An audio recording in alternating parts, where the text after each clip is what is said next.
Bố con quẹ. Quay.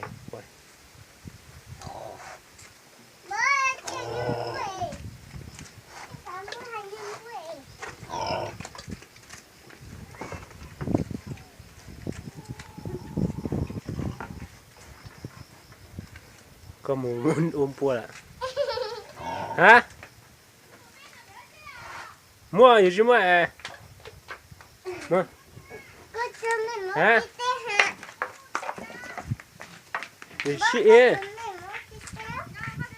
xị có máy vừa chỗ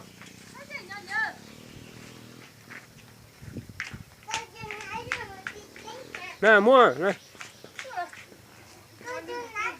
mua cái mà có mẹ hỗ trợ nên thấy như nữa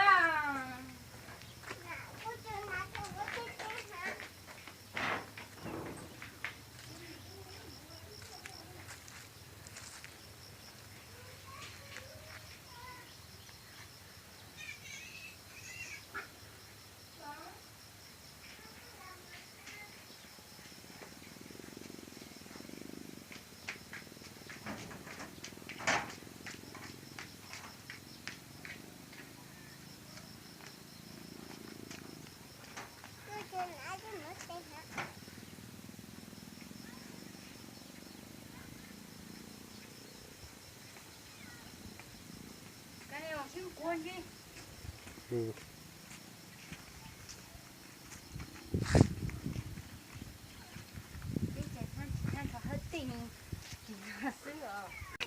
mà có video mình được bao nhiêu nhau về video có cái gì đó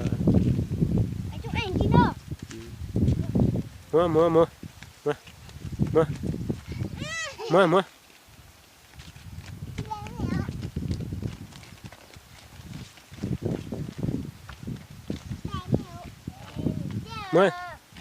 xem đi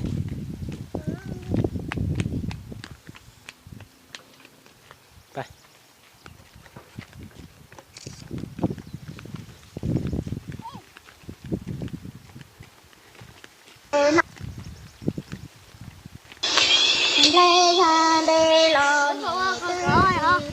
有我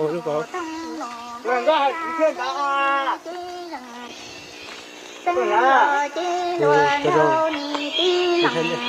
手里有出钱，你看那六百给呀，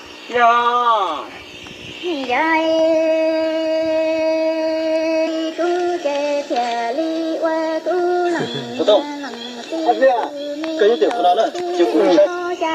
哎呀，来来。cái biết được còn nào thôi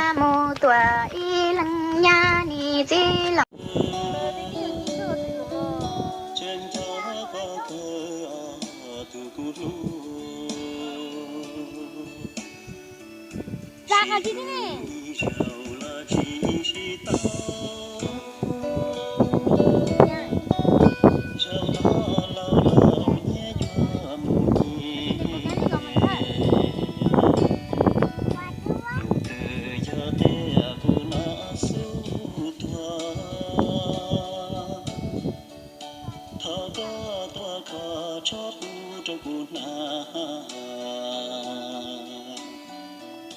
ta chưa qua gì